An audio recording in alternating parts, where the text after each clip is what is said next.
Good morning. Good morning. Before I begin, I wanted to wish the women's softball team good luck as they take on the Capitol Press team. I know that could be a source of friction in this room, but we're all raising money for charity, and I'm grateful that Kim Schreier, one of the stars of our team, is joining us here today, as well as the DCCC Chair, Susan Del Bene, for hosting our caucus meeting this morning across the street.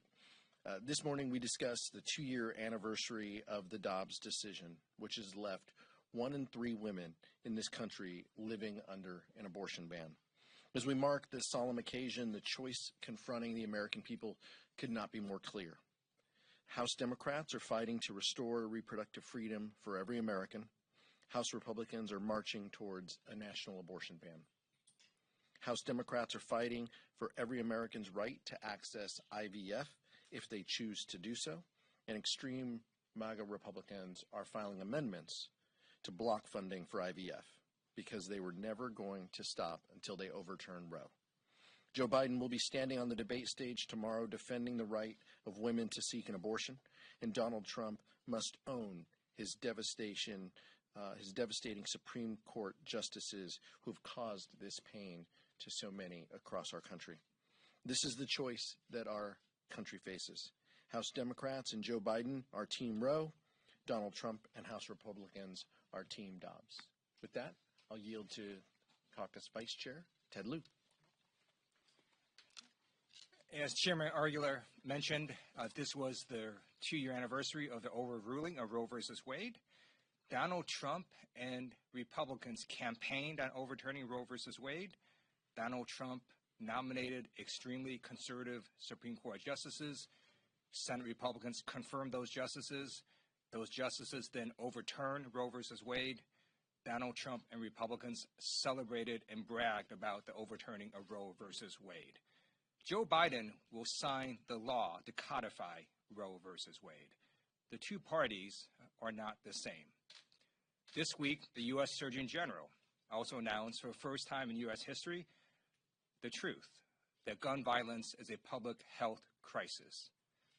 The Biden administration and House Democrats are working to reduce gun violence and to make sure that we don't have guns get in the hands of people who should not have them. And again, the two parties are not the same. It is now my honor to introduce our great DCCC chairwoman, Susan Del Bene. Under her leadership, at the beginning of this term, Democrats had to flip 5 seats to flip the House.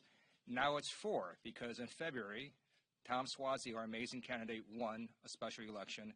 And now Susan's going to tell you about the New York results last night as well.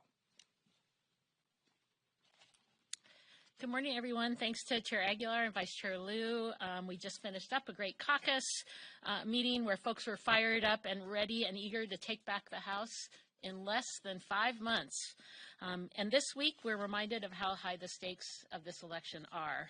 As we all know, Monday marked the 2nd anniversary of the overturning of Roe versus Wade.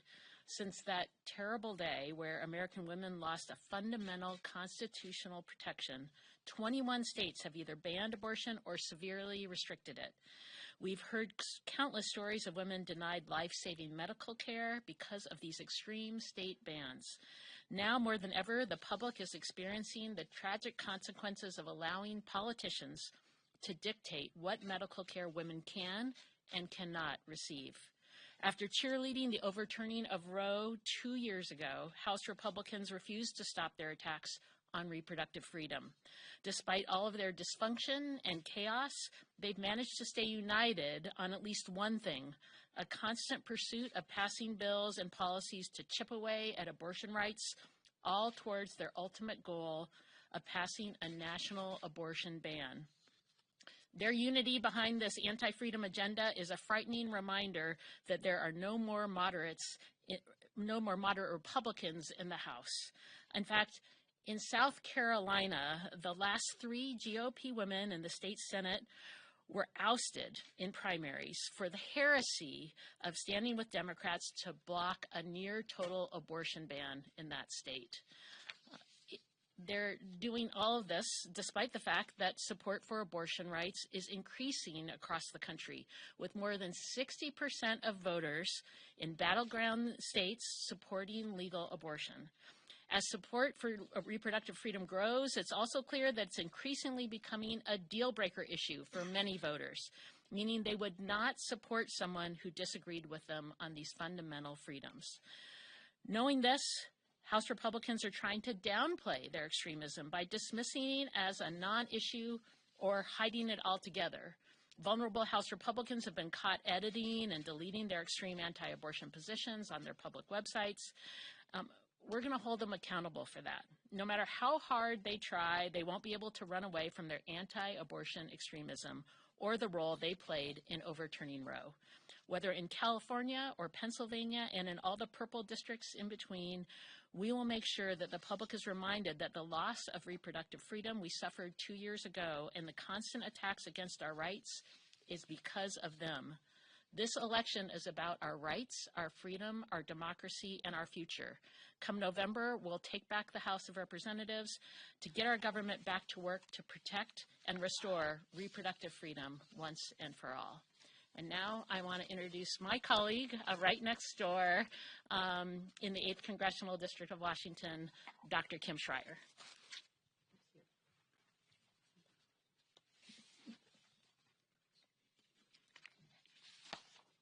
Thank you, Chairwoman Del Bene. 2 years ago, the Supreme Court made the disastrous decision to overturn Roe, upending 50 years of precedent and practically overnight ripping this fundamental freedom away from a third of the women in this country. As one of just 2 pro-choice women doctors in Congress, I was outraged then, and I continue to be just as outraged now. This decision goes far beyond abortion. It is about who has power over you as women, who has the authority to make very personal decisions for you, and who can control your future. Our rights are no longer safe. This particular medical decision, when and whether to become pregnant, is one that impacts every element of a woman's life and the freedom to chart the course of her life.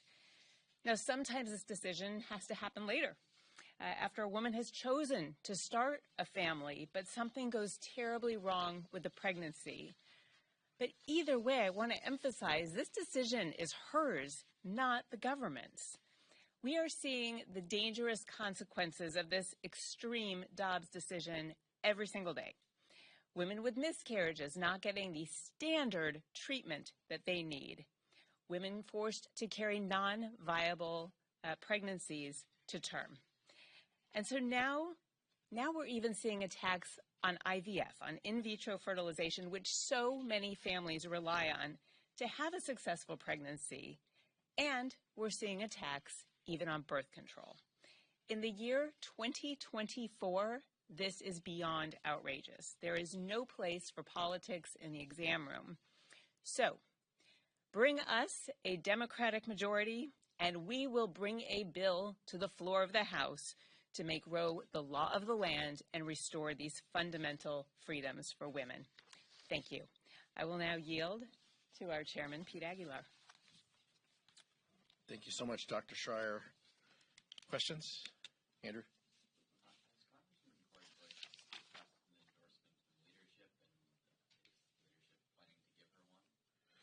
I don't think it would surprise anyone if leadership endorses a Democratic caucus member. We have in the past, and we will in the future. We'll have more to say about that in the future, but I don't think that's a surprise to anybody that we're endorsing our Democratic members. Max? Yesterday we saw caucus member Jamal Bowman lose his primary. Looking back on the way that primary campaign was run, do you think Democratic leadership could have played a more active role in helping one of your own members? I endorsed Jamal Bowman. Democratic leadership endorsed Jamal Bowman. Obviously, $25 million in spend is a significant amount in a primary.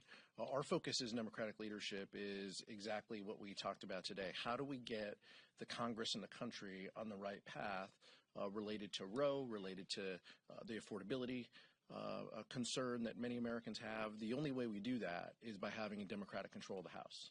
And we get there by having 218 votes. So that's why our focus and our efforts have been on those districts that matter to us in November. And so that'll continue to be our focus as we march toward the November elections.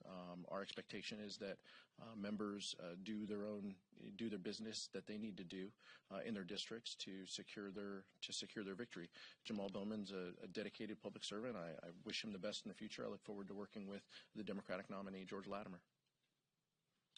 Secretary Mayorkas is down at the southern border, the Tucson border, touting about the 40% drop in border arrests due to President Biden's asylum claims process.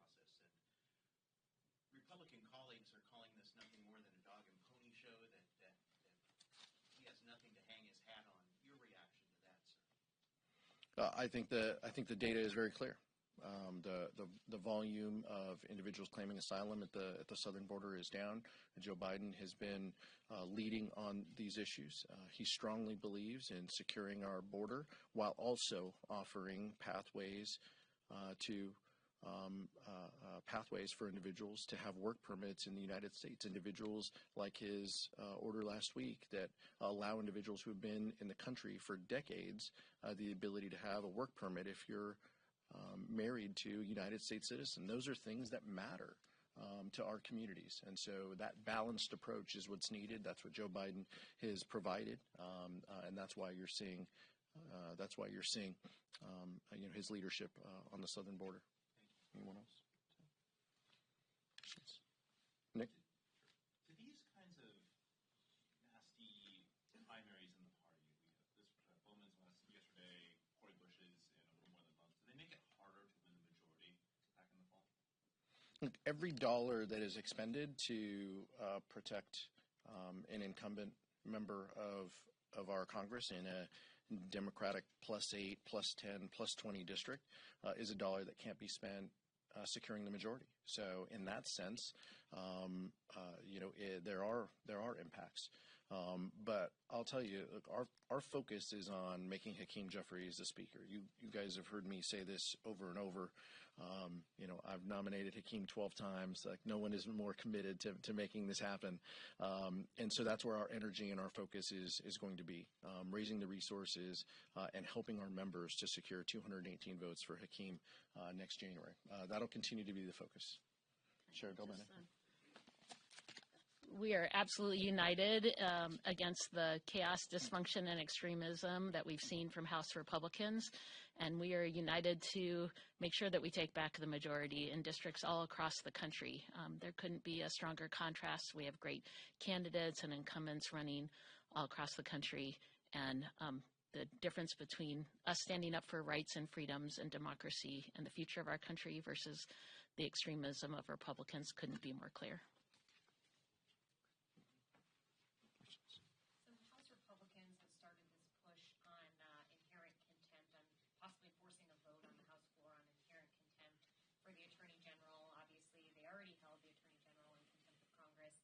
DOJ says they're not going to prosecute him, so now they're considering inherent contempt, something that hasn't been done in over 100 years. Do Democrats have a strategy of how they would respond to such a vote that was forced by Congresswoman Luna? Would you move to table, and has that been discussed within the caucus? I generally, will leave those kind of strategies and floor tactics to, Whip Clark and Leader Jeffries. But I can tell you when it has been strong bipartisan votes, when extremist members on the House Republican side offer, silly privilege resolutions, they are generally joined by Democrats and Republicans to table these things. Our hope and anticipation is that would happen, but we haven't had a lot of conversations about it. This is just yet another attempt by House Republicans to have the back of the former president. Every day they wake up asking themselves, how do we show him that we love him? That's just what they do. And this is just one way that they can continue to show him their affection by carrying his water. It's silly the American public sees through that.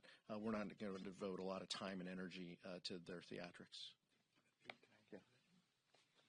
So I encourage you to look at the substance of what this is all about. If you watch the Judiciary Committee hearing on the contempt resolution against Merrick Garland, it's very clear, no one disputes this.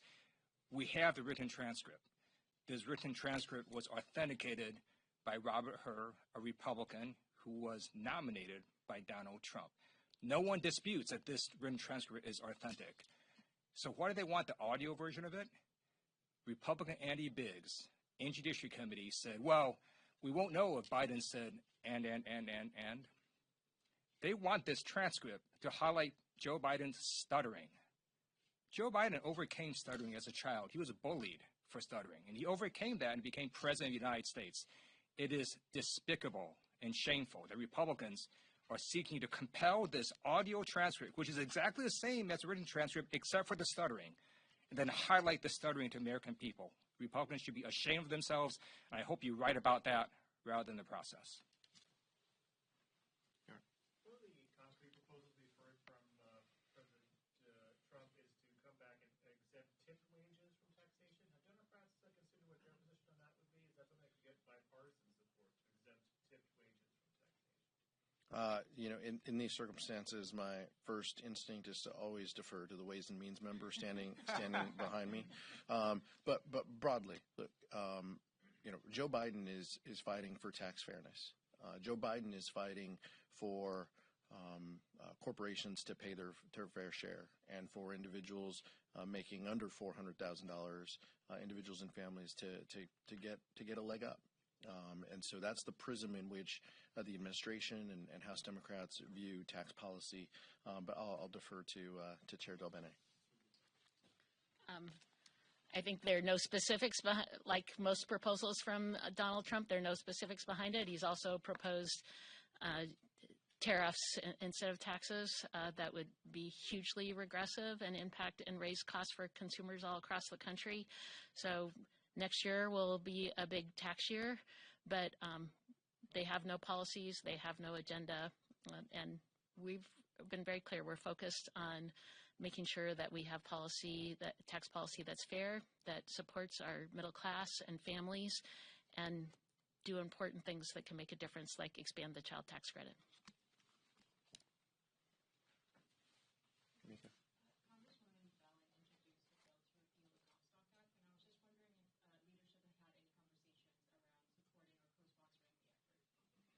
I'm not aware of any of those efforts.